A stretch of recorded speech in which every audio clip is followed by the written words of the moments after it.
Everyone is back, and yes, so let us start again what we were doing. So we understood the basic idea about MATLAB. Okay, so we are again starting that backward Euler method for solving heat equation. The idea is simple, that I tried to explain that why I have not put directly the value of A, basically, right? So value of A, if you will put, it will be fixed for all users. If some user wants to change it, he has to change it. But when we do the coding, we do not we do not write the codes in a way that everyone must change the code. Oh no, it is called user defined input. So that's why the word is here input, right?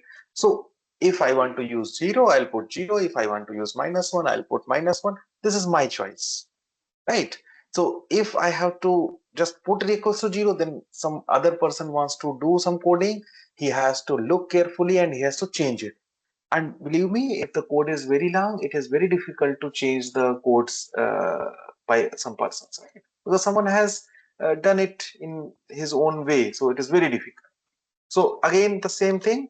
So please tell me that when you want to solve a heat equation, you need 4 such quantities, isn't it? Why 4 such quantities? Anyone? Why such 4 such quantities? The simple idea is that you need X variable, both the domains. Okay, let me share it so that you can understand. So I have shared the whole screen. So what do you need? Please understand.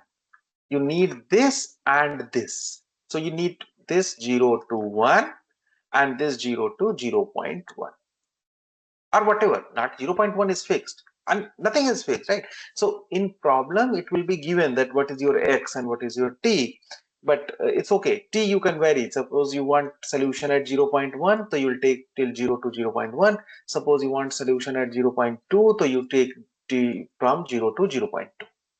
So I hope I'm clear, right? So the idea is simple, that we have to define these 4 values. 1, 2, and then again 3, 4.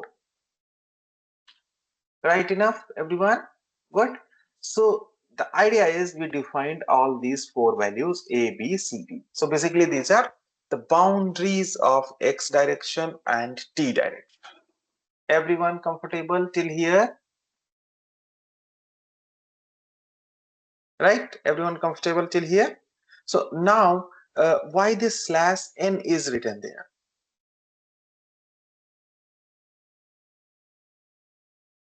Can anyone tell? This slash n is there.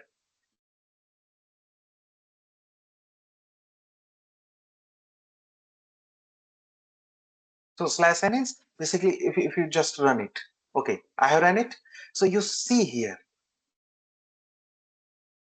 right? That I'll just run this code.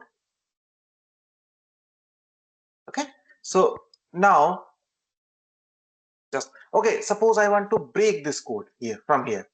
I don't want to enter the lower limit. So then what should I do? I'll type Control C and it will be terminated. You see, I have typed Control C. Please try to understand, right? And then I'll type CLC. It will be all done. Okay. So I typed Control C. So whenever you need to break the code, I mean, you need to get out of the code, running code, you have to type Control C and you'll be out of that. And this Control Shift P is very new feature from this. So if you type what it is written here, Control Shift P, and it will like this. So then simply you can ask him uh, write a code for matrix vector multiplication, right? Or maybe tough one, write a code to check if a number is prime or not, right? So I want to Copilot to write a code to check if a number is prime or not, and just click enter. It gives you this code. You see. So Copilot is quite powerful here, right? So you wrote a code and simply you can accept it or you can discard it. So it is giving you simply a code, and again here he's taking input. You see a number. What is saying? A number, right? That you will enter a number and it will tell you whether it is a prime number or not. Okay. So I think this is okay. Let us come back to our value. So once we click here, it is first asking enter the lower limit of space variable. So we entered 0.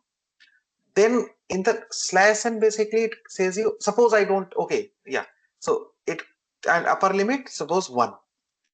Then lower limit of time variable, it is 0, and upper limit of time variable, it is 0.1. That's it. But suppose I remove this slash n. This is important. Nah? You have to, and we have to write everything in this inverted commas inside the input. Whatever we want to print, that we have to write in inverted commas. Got it? Now if we run, you see here. So we have to put 0. So cursor is here. You see, it is not in new line. And where the slash n is written, the cursor goes to next line. You see here. Okay. Okay. Good enough.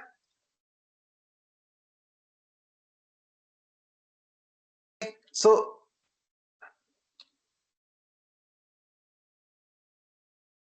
good enough. Sorry. Yeah. So the idea is that if you don't put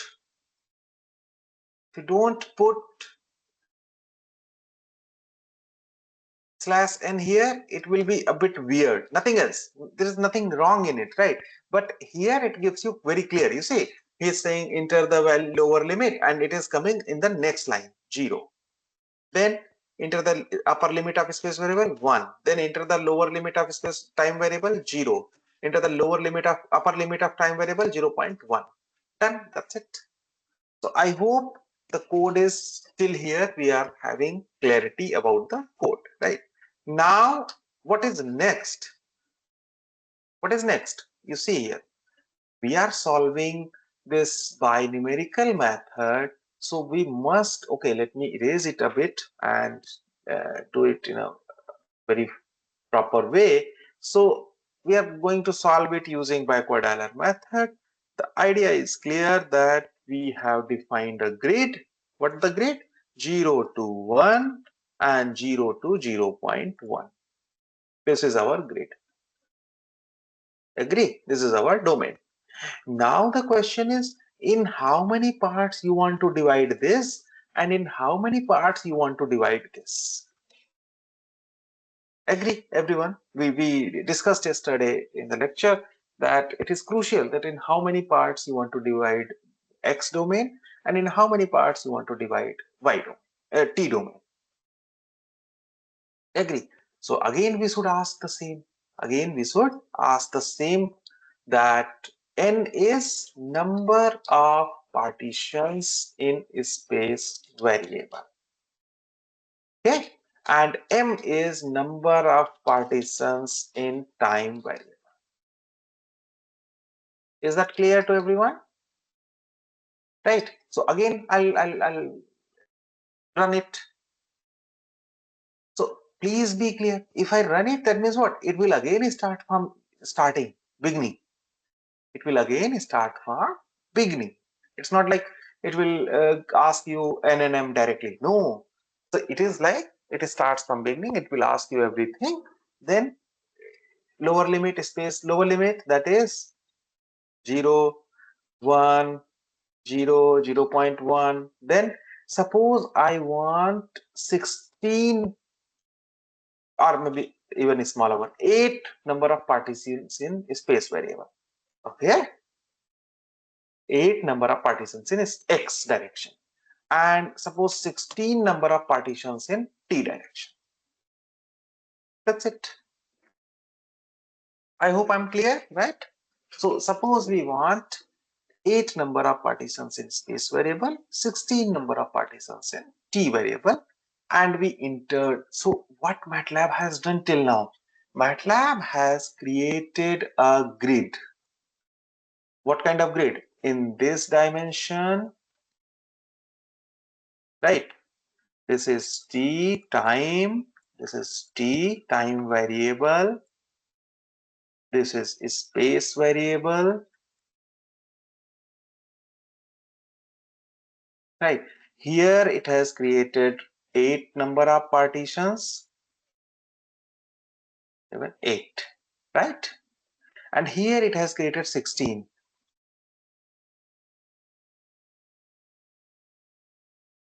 It has created 16. Good. So MATLAB has done that.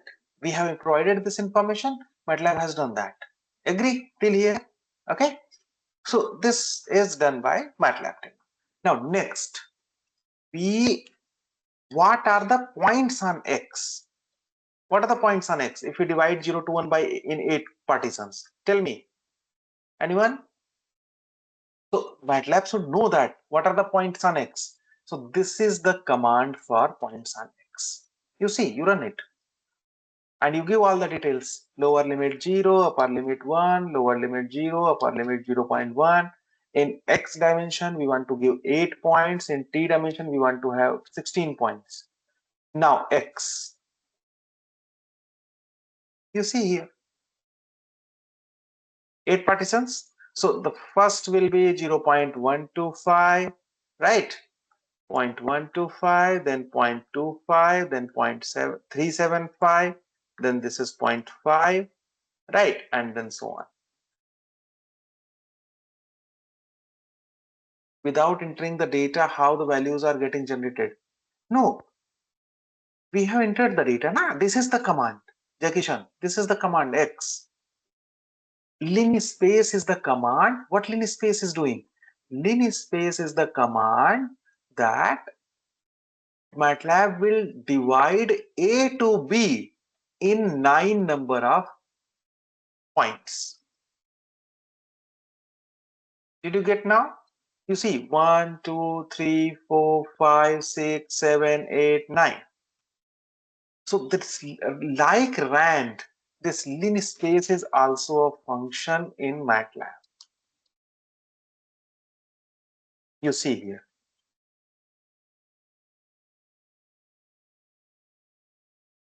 Is it clear to you now? Or your question is something different? Please tell me. Sir, we haven't entered A and B value, no? We have entered. Now you see here. You see, A is means what? A is your enter the lower limit. So whatever you have entered lower limit, this is equals to A. Did you get now? See, Sir, so we have to whatever. enter all these values in the command window only. Yes, we can enter in the command window. So you have enter the upper limit of space variable. This is here. Enter the upper limit of space variable. This is equal to B. So whatever you have entered here, this is equals to B. Is that okay? Okay. Yes, sir. Yes, sir. Right. So whatever you have entered, enter the number of partitions in space variable. So what you have entered? Enter the number of partitions. You have entered 8 partitions. So this is equal to N. Enter the number of partitions in time variable. This is equals to M. So how X is generated? What X? Linspace, there is a command linspace. So what linspace does? It divides A to B. What is our A and B? 0 and 1 in 9 number of points. So you see these are 9 or not?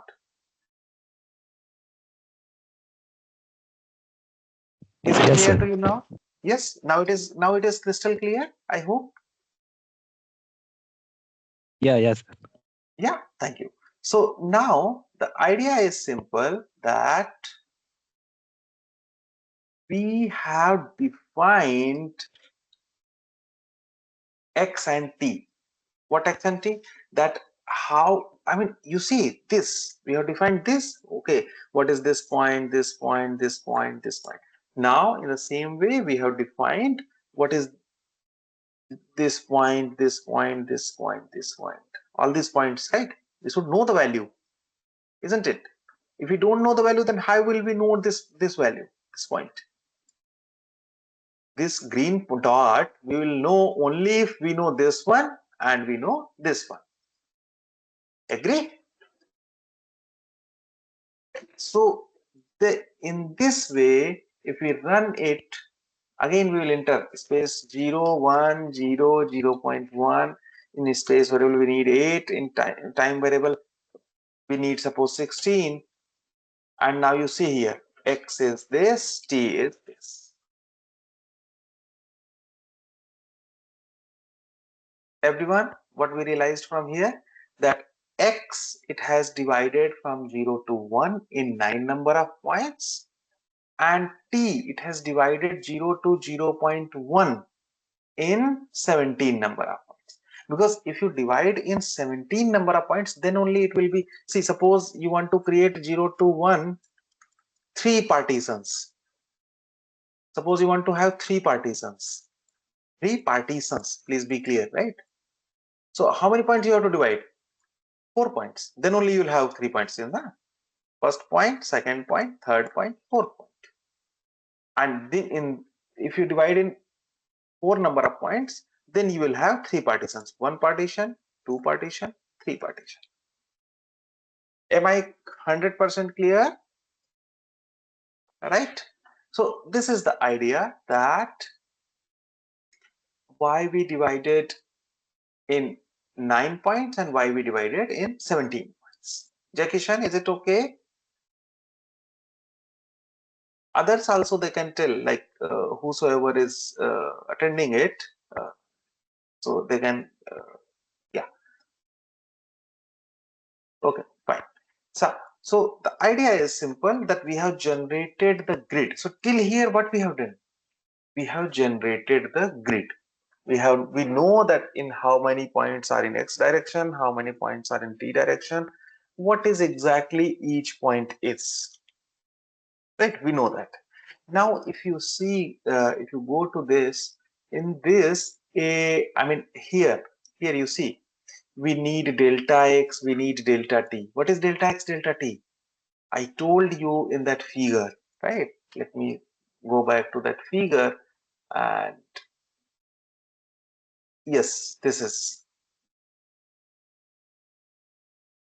you see here, delta x and delta t. I told na, this is distance between two corresponding points, two consecutive points. The distance between two consecutive points is delta x, and on the vertical axis, distance between two consecutive points is delta t, and that we need, right? That we need for our computation. So in the next step, we computed delta x and delta t. So h is our delta x. We are just denoting it by h, no need to worry, right? This is nothing but delta x, and this is nothing but delta. I hope I'm clear, right? That we have found delta x and delta t. Done till here, right? So again, if we simply put all those values, right?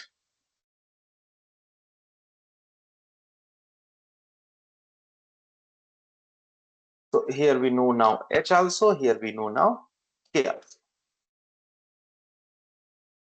And why, you tell me, why it is not printing h and k value? Why it is not printing x and t value? Because we are using this semicolon here.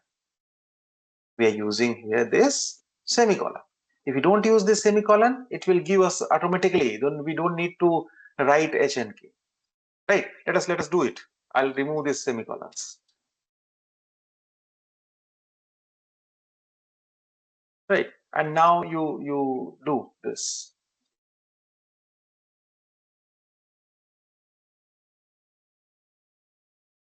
You see, automatically it comes everything. X, T, H, K, everything it comes. So that semicolon is basically known that it suppresses the output. It does not give you. Whenever we need, we can take. We can just write away. It will give us. But unnecessarily, it will not give me this many values, right? So that's why we use this semicolon at every place. just not to be confused. That's it. Nothing else. So till here we understood that if you want to solve a heat equation, we took all those four values and then we discretized x and t. We found delta x, delta t. Now next what we are doing. Okay. So what we are doing, we know that there is one matrix A was involved, right? There was some matrix A was involved. So we created that matrix A like this. I'll not go in that how you are creating this matrix. SP diagonal is a function, right? SP diagonal is a function. Let me show you. This is the SP diagonal function, right? So no need to worry about, because if you are not comfortable, you might feel a bit complication in this SP diagonal, but it's okay. I'll share both the codes with you. You can see later on. But for the time being, we can assume that, okay, A we have defined in some way. A matrix we were using, na? Here you see, we're using this matrix A, this matrix A. So we have defined that matrix A. That's it. We have defined that matrix A. Now, what it is? So this is uh, define matrix A. So that's why we write these commands. Now here what? Define initial condition. We call that. What was the initial condition for our problem? Sine pi x. So that sine pi x we are storing at every point. Please see here. At how many points our initial condition is? Please see. I'll just change the color and then maybe I'll take this one green. Right? How many points? This is initial, this is initial, this is initial, this is initial, this is initial, this is right. How many? 1, 2, 3, 4, 5, 6, 7. 7 points. What was our n here? N was 8. N is 8 here, na? N is what? Number of partitions. So if number of partition is 8, we need initial condition at 7 points. Why? Because this is boundary point. This is also boundary point. We all know that. We have discussed this in great detail. This is also boundary. This is also boundary. So how many initial points? 1, 2, 3, 4, 5, 6, and 7. And that's why you see here, we have taken the loop from 1 to n minus 1. That how many entries? 1 to 7. How many entries? 1 to 7. So what this will give me? What this will give me?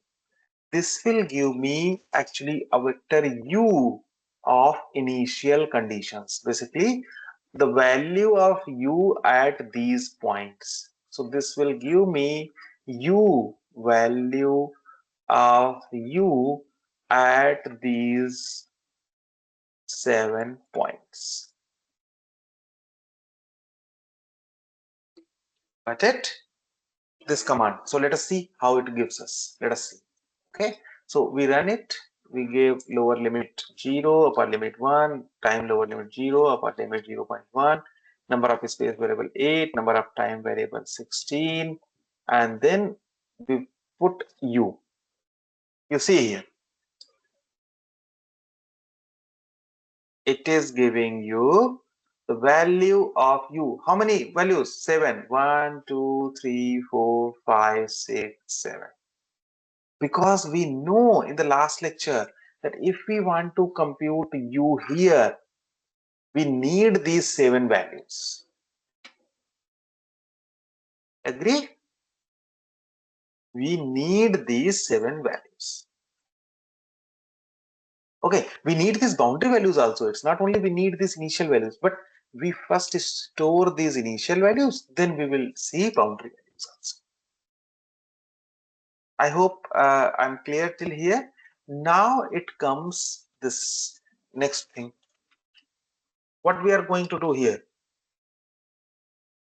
See, if we solve using, okay, let me not take it here. Okay, just 1 minute.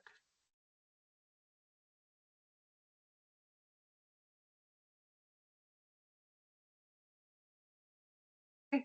So, fine. So, till here we are done. Now we are ready to solve our equation. Why? Because we have taken our initial condition, we have defined our matrix A, we have defined the whole grid, right? We have defined the whole grid.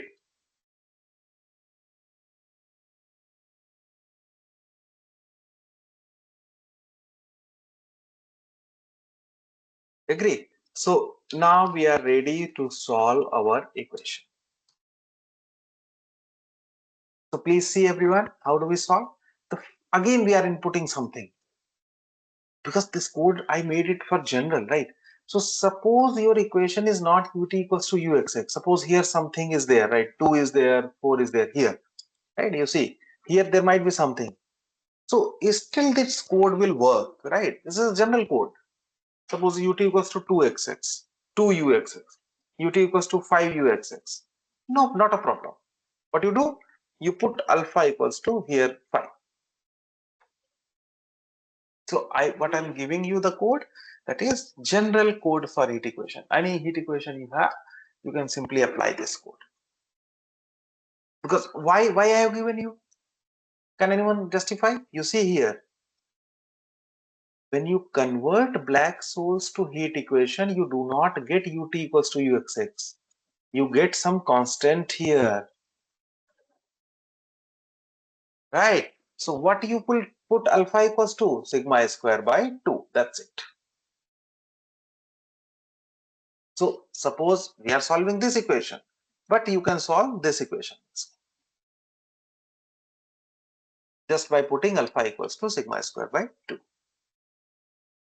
Everyone, I hope it's clear, right? It's not that difficult that we can solve, and that's why I made it even more general. So we stored initial condition. Now I am just in taking the constant. So what it is? Let us write it. This is the constant multiplied to uxx. So now you realize that what is the advantage of writing these comments? They explain our code clearly, because see, now we remember, but after 6 months if I open this code I may forget everything.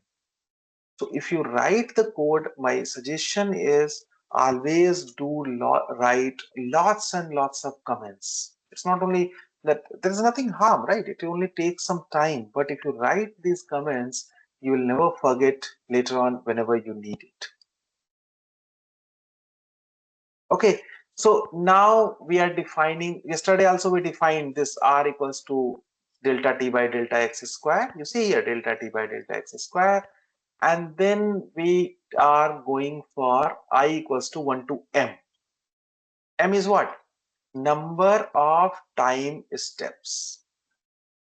Please see yesterday, in yesterday's lecture. Just 1 minute. Please see yesterday's lecture. What are the values of how many n we have taken? 4. How many time steps we have taken? 1, 2, 3, 4, right? How many partitions we have taken? Please see the partitions here. Number of partitions. 4 partitions. And how many values we have taken for n? Once the 0, once 1. I mean, how many times we have put, how many equations we need? We needed 4 times this. First we put n equals to 0, then we put n equals to 1, then we put n equals to 2, then we put n equals to 3. That means what? How many times we need to solve this equation? You see here, we first solve n equals to 0, something equals to a times something, right? Then n equals to 1, then n equals to 2, and then n equals to 3 also, right? That is why we have taken here I from 1 to m. M is what? number of partitions in time variable. So if you are taking 16 partitions, you have to solve this equation 16 times. Let us try to understand again clearly. So we are doing it here, right? So what will happen in one time? You will reach here. Okay, let me tell you, right? Let me take some, change the color. Maybe this one, yeah. So in one time you will reach here, in another second time you'll reach here, third, fourth, fifth, sixth, seven, 8, 9, 10, 11, 12, 13, 14, 15. In 16th time you will reach here, and you want what? You want this solution, right everyone? So that's why you have to solve this equation 16 times to reach on the top, because what you need solution of u at this point. Suppose you need solution at u at 0.2. Tell me, just 1 minute. Why you have taken t equals to 0.1? The reason is simple, because you wanted solution at time. I want solution at time t equals to 0.1. What if I want the solution at t equals to 0.2? What I'll do? I'll change here. What I'll put the upper limit of time variable 0.2. That's it. So at what time I want my solution, that is the upper limit of time variable. At what time I want the solution, that is nothing but upper limit of time. And here you please see, we are including the boundary, right? We are including the boundary. So this V is the numerical solution. So this V is what? Numerical solution obtained. Okay. So after writing this code, those who are not much comfortable with this, many of you must be comfortable, but if you are not, you can simply one by one, you can understand it. It is not that difficult, right? And we obtained the numerical solution. So that means what? You see, let us quickly run. We run it 0, 1, 0, 0 0.1, 8, 16, and this is 1. Coefficient of uxx, we have taken 1, right? In our equation, it is 1. You see here, this V is the solution. We got the solution, you see. Wow. We got the solution. But please be clear, this V is what? This is the solution at time t equals to 0.1. But we have solved it here also, here also, here also, here also. We have solved it 16 times. And this is the solution at final time. This is the solution at final time. So what we did one beautiful thing. We stored the solution at every time in W variable. That means W is having what? Let us type W here. You see, this is. So W is what? W is the solution at every time. This is at first time. This is a second time. This is a third time. You see here 1, 2, 3, 4, 5, 6, 7, 8, 9, 10, 11, 12, 13, 14, 15, 16, 17. Why 17? Because it includes the initial value also.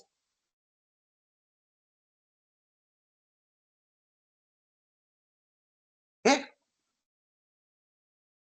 So W first row is nothing but initial vector. Please do not be confused. You see here it is written clearly. First row is initial condition. Second row is, so here you see, now you try to understand. Let me make it a bit clear so that you all can get it crystal clearly, right? So our V is what? The solution at 0.1. That's fine, no issue. But W is what? W is having this this also, this also, this also, this also, this also, this also, this also. So how many it will be? It will be 17. Why? Because there are 16 partitions. 16 partition means 17 points. Okay, 16 partition means 17 points. So that's why in W you can see 17 rows. And why the first column and last column is 0 everywhere? Can anyone quickly tell? The first column and last column is 0 because boundary of our equation is 0. It is given here. So it must be satisfied, right? It is clearly written that at boundaries, our solution is 0. That means what? At first x point and at last x point, the solution is 0. So I hope I'm clear till here that we obtained numerical solution, and this V is the solution at final time, but this W is the solution at all times. Because we want, what we want? We want to check whether whatever we have done, whether it is correct or not. So I discussed yesterday, what we'll do? We will compare the exact solution. So we have obtained numerical solution, right? What is W? W is here numerical solution. The reason is W is having the solution at all the points. And this U is exact solution at all the points. Exact solution is at all the points. Now your question was, someone asked that can we plot more than one figure? Yes. Now you see. Let me uncomment everything. What we are doing here. Please see. Everyone please see. First we are plotting exact solution. We have already obtained. Then, okay, let me write it. Not plotting. This is exact solution, right? Here, plotting exact solution. Then we are plotting numerical solution. And then we are plotting error in. Okay.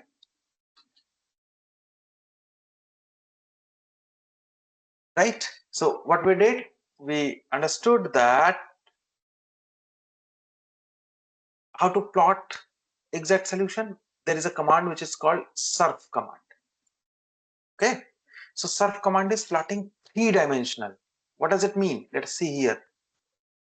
So it will plot x, t, and u here. So let us see how it looks like, right? So let us see directly. And what we are doing, we are first plotting exact solution. We are then plotting numerical solution. We are using figure. Figure means new figure. So here it will give a figure, then here it will give a new figure, then here it will give another new figure. Got it? And here we are plotting error. You see here, we are plotting error. Please do not get confused by this. This is just transpose u prime. So just to match the dimensions, we have taken the prime. That's it. Do not get confused why we are using everywhere this prime. Okay. Okay. So let us run it. So we run it. So lower limit 0, upper limit 1, 0 limit 0. Then suppose this is 8, this is 16, this is 1, and you see. All of you can see all the figures, at least this figure. The screen is visible. Anyone, please confirm.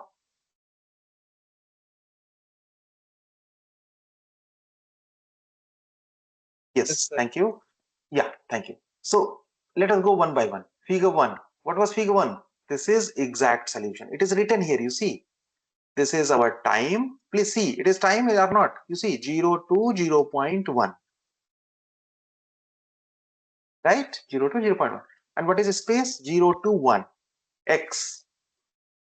Agree? And our exact solution is this. And you see it is touching at x equals to 0 also it is 0 and x equals to 1 also it is 0. So boundary is also satisfied. Are you convinced with this solution? This is exact solution. This is simply exact solution.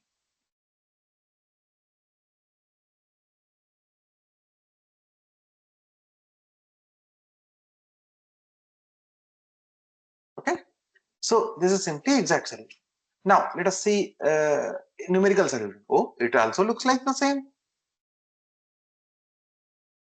isn't it? It is also the same. You see, it's just like numerical solution, exact solution. At 0, it is 0. At 1, it is 0. It is the numerical solution. This is time. This is space. Wow, great. But by looking exact and numerical, are we convinced that it is same? No, there is some difference at least. There is some difference, isn't it? There is some difference. Are you, Jackie Chan, do you agree with me? What is the difference? You see here, this is the error. That as time increases, the error is 0.016. Although it is very less, 0.016, but yes, there is error between analytic, exact and numerical solution. There is error between exact and numerical solution. This is the error. So how we can interpret this error? That okay, when time is small, the error is less. But as time is increasing, the error is becoming more and more and more. So now we are going to test our convergence. What is that convergence? What we discussed in the last lecture, that now let us take more points. So x is from 0 to 1, t is from 0 to 0.1, okay. But in space, suppose I take 256 points. And in time, suppose I take 1024 points. That means what? We are taking so many points. That means what? Delta t and delta x are tending to 0. Not exactly 0, but delta t and delta x I made smaller. Agree, everyone?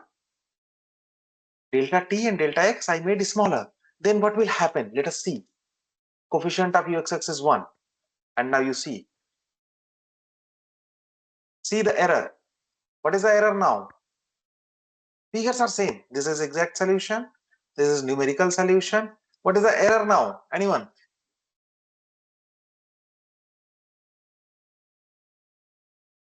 10 to the power minus 4. Great. That means what? Error is very less now. Shape is same, but quantity is less. Nah? 10 to the power minus 4. Error is now the numerical, and the difference between numerical and exact solution is 10 to the power minus 4. Everyone convinced? If you take even more number of points, it will be even more less. So what it clearly tells us that yes, our method is converging to the, that means our numerical solution is converging to the exact solution. Our numerical solution is converging to the exact solution. Right? So we have discussed this in detail. I will be sharing this MATLAB file with all of you just for the sake of completeness, so that you can, those who are interested, they can try at their home that how to solve this heat equation. And yeah, and so let us quickly just recap very quickly that what we have done. We have done heat implementation of heat equation, right?